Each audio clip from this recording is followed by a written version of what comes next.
Buenos días, tardes, noches. Esto es un nuevo podcast de intermedios, conversaciones con académicos, investigadores, con personas que buscan entender diversidades dentro de la interculturalidad en Chile y el mundo. Y esta vez tenemos al académico Piero Di Gimignani. Bienvenido. Muchas gracias, Matías, por la invitación. Agradecido de poder compartir alguna idea hoy día. Sí, muchas gracias. Estamos muy contentos porque hemos ido encontrando diferentes focos para poder entender los desafíos de la sociedad actual un poco, ¿no? Estamos en un momento nuevo de reconocimientos tardíos de comunidades, de diferentes formas que van nutriendo el imaginario de Chile. Y en ese sentido te quería preguntar, como para partir, ¿cómo ves este Chile en relación a las comunidades indígenas post dos procesos constitucionales? Perfecto, sí. Los dos procesos constitucionales fallidos nos han mostrado un poco cómo la historia funciona a veces, ¿no? Como ciertos cambios abruptos, tienen nuevos cambios abruptos que están en su respuesta. Y para los que seguimos un poco la temática que hemos investigado, ha sido interesante podemos decir, la indigenización de ciertos sectores de la sociedad chilena durante la época del estallido social y del primer proceso constitucional, que sin embargo demuestra un poco cómo este proceso a veces cuando es puramente simbólico pierde un poco de fuerza y lo que ha sido la gestión de la política indígena en el gobierno Boric demuestra un poco eso, ¿no? Muchos símbolos y poca, digamos, y poco trabajo en terreno. Podríamos mencionar el caso que es simbólico, pero normalmente manifiesta un poco que significa el compromiso, digamos, por la diversidad étnica del país, ese cambio abrupto desde Wallmapu a macrozona sur, ¿no? Un poco indicativo de cómo la política se adapta al debate público y cómo el debate público un poco volátil en ese sentido y mucha dirigencia mapuche, si uno ha leído entrevistas o comentarios, etcétera, saben que la historia es lenta y se demora y por ende no estaban conscientes que estaban al frente a un cambio que demora tiempo porque también el racismo institucional nunca va a desaparecer, ¿no? Y en ese sentido hay un punto que es súper interesante pensando también en tu trabajo, ¿no? Que hay un cuestionamiento y una pregunta en torno a, entendiendo toda esta dinámica institucional, diversa y a veces compleja, cómo se inserta el trabajo de las y los investigadores con lo que la vida en las comunidades, pues para que no sea mero extractivismo Sí, investigativo o académico. exactamente, sí. En primera instancia hay que reconocer, sobre todo si uno no es un miembro de una comunidad indígena como yo, por ejemplo, que el riesgo de este activismo es siempre latente. Entonces, de alguna manera, no se trata de adoptar alguna visión de ser como un salvador de la situación, etcétera, porque eso refleja, es otra forma de racismo institucional, digamos, de manera distinta. Entonces, uno tiene que estar consciente que el mismo acto de investigar algo por el mero hecho de investigarlo tiene complicancia ética muy, muy grande, ¿no? Yo creo que de alguna manera, respecto al indigenismo tradicional, donde era la denuncia y uno se sentía cómodo con hablar a favor de los derechos indígenas, ya eso no pasa, digamos, porque hay investigadores indígenas que son mejores, digamos, y que lo pueden hacer mucho mejor que uno. Entonces, de alguna manera yo creo que pasa por las negociaciones y el trabajo colaborativo en terreno y no con algo abstracto como un pueblo, sino con personas concretas, ¿no? Con el cual se pueden establecer, digamos, ciertos intereses en comunes que a la vez son divergentes pero tienen algún punto de contacto, digamos, ¿no? Entonces, la denuncia en sí misma puede ser limitante, puede ser hasta una forma de desempoderamiento, ¿no? Es como alguien que quiere imponer su voluntad moral por sobre otro sin tener que escuchar el otro, ¿no?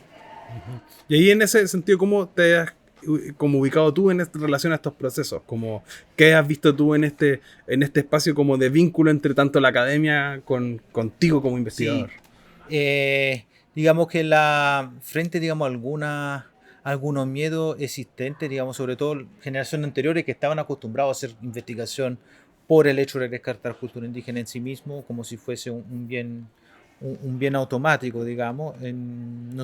digamos, lo que estamos ahora investigando, estamos ya conscientes que tenemos que siempre pensar también cuáles son las potenciales implicancias de la investigación, y no existe una investigación sin un fin neutral, digamos. Yo no soy objetivo en mi investigación por varias razones, por mi origen, por mis intereses y también por cierta empatía o simpatía política, y que de alguna manera el diálogo siempre tiene que ser constante, ¿no? Y siempre tiene que estar abierto uno a que se puedan cambiar los términos del diálogo, y que ese diálogo es con personas que uno cree que son de una manera y son completamente distintos. Entonces hoy día la realidad de muchos sectores rurales, sobre todo, que lo conozco más, está vinculado a múltiples formas de ideología política, diferencia intergeneracional muy grande, vínculo entre campo y ciudad, entre los migrantes de la ciudad, y también adherencia a iglesia evangélica, católica, y también nueva forma de descolonización con digamos, la recuperación de ciertas prácticas indígenas. Entonces, ese contexto no existe una fórmula, hay que saber cuál es el interés de la persona con la cual uno está al frente, ¿no? Súper, qué interesante. Como... Y en eso, conectándolo con otro punto que hablábamos al inicio, ¿no?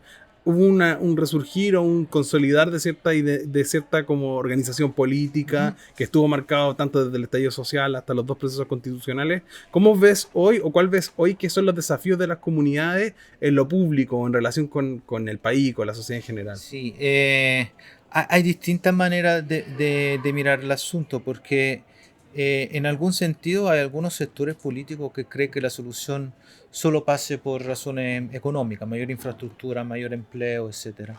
Y otros que piensan que el único camino es este camino de la autodeterminación, de la capacidad de elegir por propia cuenta su camino institucional y político. Y la verdad de la vida rural es que ambos frecuentemente. Entonces hay experiencias de racismo institucional que tienen que ver con dónde se construyen los caminos, para quién, por qué ese camino se construye en ese lugar donde hay un fondo enorme y no en una comunidad indígena, y a la vez también poder tener acceso en las elecciones. ¿Por qué este subsidio de producción agrícola llega y nadie sabe bien por qué, digamos? Frecuentemente existe la idea que, bueno, eso lo que da el Estado como una forma de, de ayuda, casi en un sentido católico, misericordiosa o caritativa o algo así. Y esa es otra forma de racismo institucional, obviamente. Entonces, de alguna manera, esta tensión tiene que haber un espacio en común. Entonces, y de ahí que surgen, digamos, distintas maneras de reclamar su lugar en la nación y también reclamar su autonomía, desde aspectos tan distintos como la rehabilitación lingüística, el emprendimiento que estudio yo, y la demanda de restitución territorial. Entonces, ese tipo de demanda que pasa por un lado por recibir el justo reconocimiento como actor económico y también autodeterminación, se cruzan en campos muy distintos, ¿no? Sí, justo que hace el puente directo, ¿no? Como pensando claro, hemos ido abordando diferentes espacios, pero no habíamos abordado, quizás a lo mejor un poco desde el turismo, ¿no? Que Sí. hablábamos con Francisca, pero entramos a la dinámica de las problemáticas económicas, ¿no? Y la problemática del emprendimiento dentro de las comunidades y cómo se construyen estos, cuáles son los desafíos del emprendimiento en las comunidades y cómo se constituye este mundo, podríamos decir, económico, identitario y no a lo mejor tradicional en Sí. la lógica económica. Es un fenómeno que se está dando a lo largo del mundo y que tiene aspecto tanto, digamos, constructivo como problemático. La idea que todo el mundo, digamos, puede transformarse en emprendedor es atractiva, pero también problemática, porque obvia la realidad de desigualdad en términos de capital económico, cultural, social. Entonces, de alguna manera, ha sido una herramienta positiva que una primera mirada la podría ver como algo que es individual, que es algo que pertenece a la inserción en la sociedad capitalista, que no tiene nada que ver con la cultura, que la cultura no debería ser comercializada, etcétera. Pero en la experiencia de muchos emprendedores se une ese emprendimiento a una historia de militancia política que a veces se desconoce. Entonces, el emprendimiento, si tomado con ciertos límites, por ejemplo, hay cosas que no se puede comercializar, hay formas de comercializar que no son aceptables éticamente, que implica un desapego de sus vínculos sociales locales y del parentesco. Con todo eso resguardo hay una posible alianza entre el emprendimiento y la revitalización cultural y política, ¿no? Entonces, cualquier tipo de tesis que mire solo un aspecto problemático o que no mire el aspecto problemático puede fallar, digamos, en asegurar una representación más heterogénea del fenómeno, que es efectivamente lo que está ocurriendo en sectores rurales y urbanos. Súper interesante porque nos pone en un punto de vista de una problemática también incluso como un tercer actor, ¿no? Tenemos las universidades vinculándose con estos espacios, también, entre comillas, favoreciendo, buscando de ciertos espacios como coordinar o generar estas dinámicas de organización que va más allá de lo meramente académico, ¿no? Sí. Más bien en la acción. Y también nos pone en el centro de este diálogo con el Estado también, ¿no? Y también esa alianza de público-privado, público-comunidad, público-grupo específico, público emprendedor, entre comillas, como tal. ¿Cómo ves tú esta dinámica? Exactamente. El rol de la universidad, como mencionaba anteriormente, o del mundo académico. Obviamente hay una parte que refleja estos procesos de extractivismo que tiene que ver con transformar el conocimiento en algún tipo de producto que después circula en términos de prestigio y en términos de accesibilidad a fondos. Es todo lo que estamos acostumbrados, digamos, a ver en la vida académica. Pero ahora pensar que cualquier persona que uno aproxima ve solo ese aspecto también puede ser equivocado, porque a veces sorprende, pero hay alianza pragmática también. Entonces uno como investigador frecuentemente es usado también y eso me parece fantástico porque nos hace cuestionar un poco la dinámica de la relación de poder que está en juego. Entonces de alguna manera ahora hay términos de negociación están bastante más en la mano de comunidades indígenas o de tampoco, obviamente una comunidad muy heterogénea, pero no todos estos fenómenos son explicables por la gana o por el rechazo a esta idea de parte de los académicos, sino nosotros somos una parte más de este fenómeno de producción de conocimiento y la pregunta para qué se produce ese conocimiento, ¿no? Y para quién, para qué fines. Y es interesante porque finalmente, como este paso que es cierto, como de la denuncia como podríamos decir, como a lo desarrollista, entre Ujú. comillas, ¿no? Va a ser un Sí, espíritu de una nueva dinámica, porque pensar el desarrollo desde una perspectiva mucho menos tradicional en un sentido capitalista, ni mucho exacto. menos, sino más bien el desarrollo de cómo las comunidades se hacen autosuficientes en dinámicas económicas y cómo esas dinámicas también, el rol de los académicos puede ser como validar un documento, hacer que ponerlo como referencia para la aprobación de un fondo, cómo se genera ese Exactamente, fondo. hay una parte pragmática y una parte también simbólica en el cual participamos. El trabajo de una antropóloga de la Primera Nacional Norteamericana que estudia el emprendimiento en comunidades Sioux, si no estoy equivocado, y ella habla un poco de soberanía económica, que es algo que también ocupan ciertas organizaciones mapuche de emprendimiento. Es decir, no podemos pensar algún tipo de autodeterminación sin que haya también un mínimo de control sobre el capital que nos involucra y que nos ve siempre como sujeto pasivo y no activo, ¿no?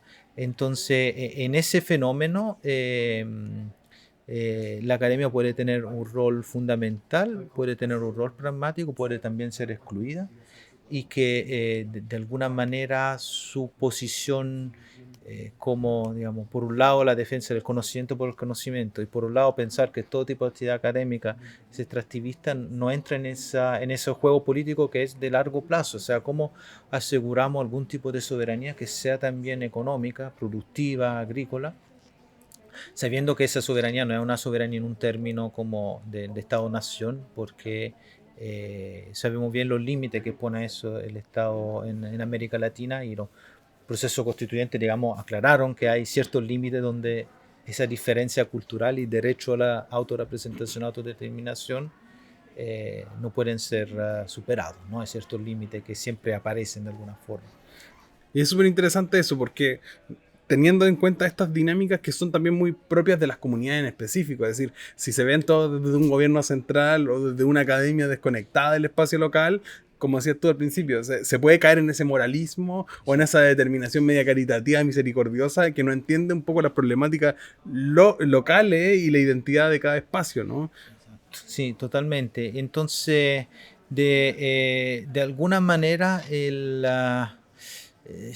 casi paradójico, pero una buena investigación es una investigación en el cual y buena, digo, hasta en sentido académico, digamos, en el cual las condiciones de pensar la novedad de ese trabajo, etcétera, no está solo en control del investigador.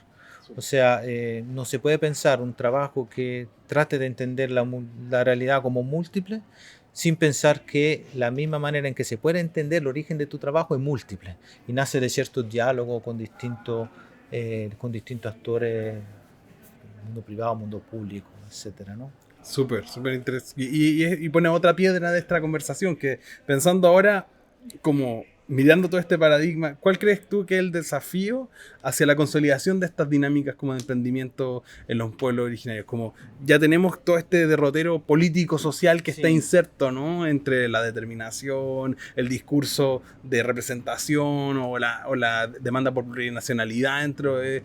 ¿Cómo, en este sentido, cuál es lo que viene ahora post estos fracasos constitucionales y post como las lógicas actuales para la consolidación de estos procesos económicos? Eh, de alguna manera hay múltiples caminos y todos son válidos, en el sentido que, por ejemplo, el emprendimiento o el apoderamiento económico, de alguna manera,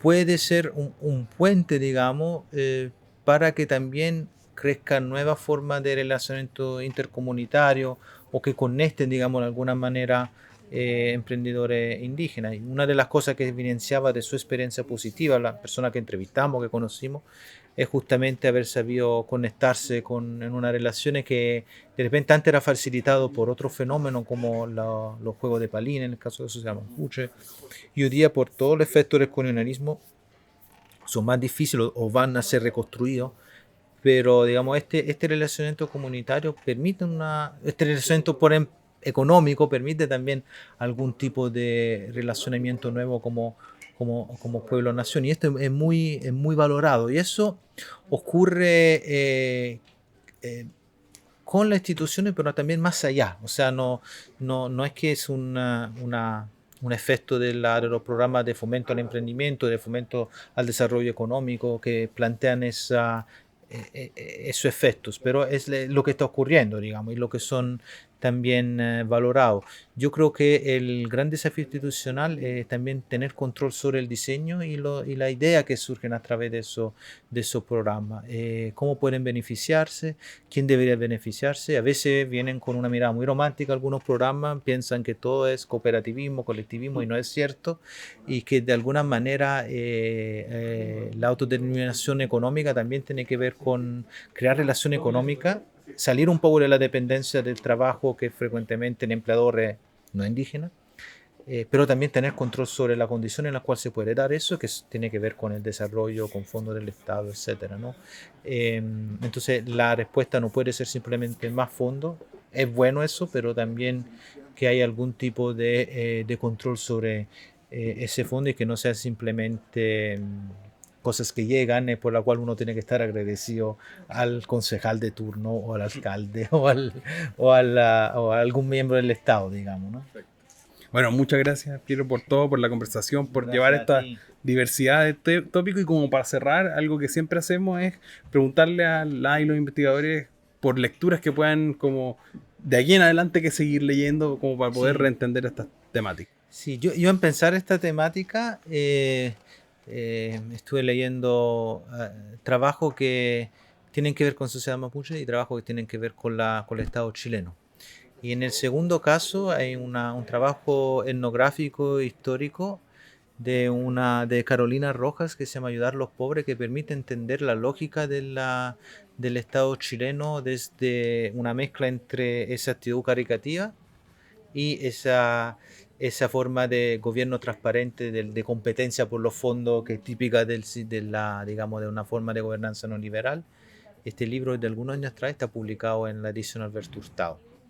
Después creo que un libro fundamental para entender cuáles son los principios del concepto de persona de mapuche, es decir, como porque el emprendimiento te invita a ver esa relación entre como compromiso con algo más grande social y una cierta forma de individualismo. Eso es un poco lo que está en juego en el emprendimiento. Entonces, un libro muy iluminador en eso es el concepto de persona che de José Quidel, que apareció algunos años atrás, en un par de años yo creo, con Pehuen. Y el último libro tiene que ver un poco con la ética también. Y ese es un libro que yo he leído en inglés, pero que prontamente espero que esté